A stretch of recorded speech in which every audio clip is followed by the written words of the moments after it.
Hey Google, read along with Disney. Okay, I love a good book. What's the title of the book you want to read? Coco. Coco, you got it. For this to work, the microphone will be on as long as you're reading, but you can stop read along anytime. I'll cue the music. Start reading whenever you're ready.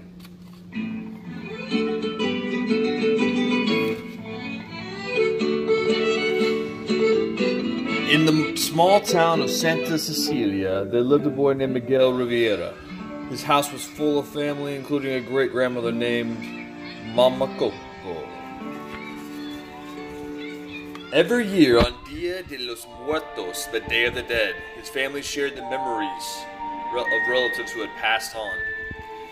Miguel's abuela would tell the story of his great-grandmother, Mama Imelda, whose heart had been broken by her musician husband. Because of him, there was one rule in the Riviera household: no music! But Miguel loved music. In his secret hideout, he learned how to play guitar by watching videos of his favorite musician, Ernesto de la Cruz. Inspired, Miguel snuck out of his house one night with his dog Dane to perform at the local talent show. But then, on the way out, Dante jumped into a family ofrenda on the altar. Mama Imelda's photo tumbled down with a crash.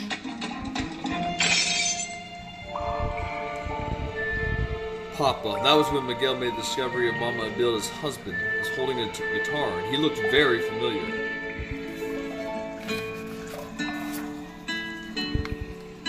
Mama Coco. Papa was Ernesto de la Cruz, Miguel cried. I'm going to be a musician! But then, because of the family rule, his abuela took his guitar and destroyed it.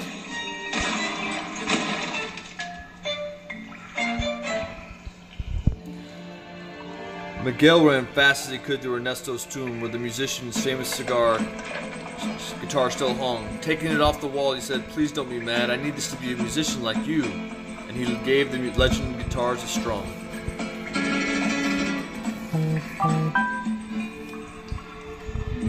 All of a sudden, Miguel noticed all the skeletons around him. They had followed him the path that marigold petals to visit their living relatives for Dia de los Muertos. To return to the land of the living, Miguel would need a blessing from one of his dead family members, so he and Dante crossed the marigold bridge to the land of the dead. Miguel found Mama Imelda, but she said she wouldn't give him her blessing. If he wanted to be a musician, Miguel had to find another way. So, he teamed up with a skeleton named Hector, who said he knew Ernesto de la Cruz. With some shoe polish, Hector made Miguel look like a skeleton. They traveled all over looking for Ernesto. They even performed together at the talent show.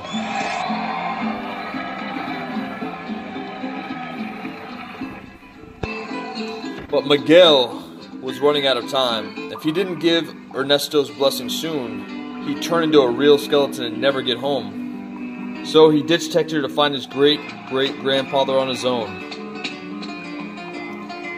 Miguel snuck into Ernesto's fiesta on the tippy top of the tall tower, but the place was so crowded he couldn't get to Ernesto.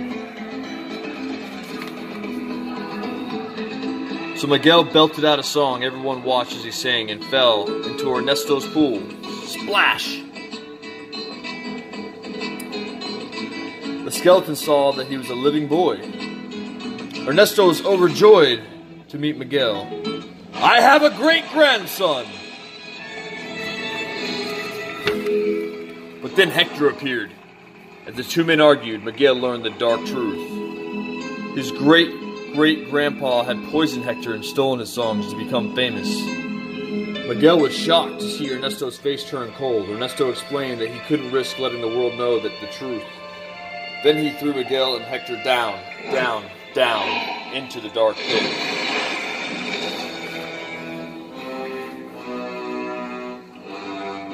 Hector told Miguel that all the songs he had written were for his family, and there was a special lullaby, Remember Me. He always sang it for his daughter, Coco.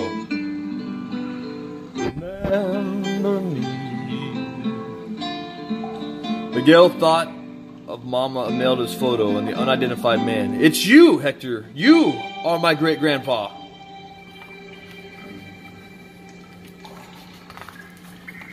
Suddenly, Mama Imelda and Dante came to the restroom, but Hector began to disappear. His daughter was starting to forget him.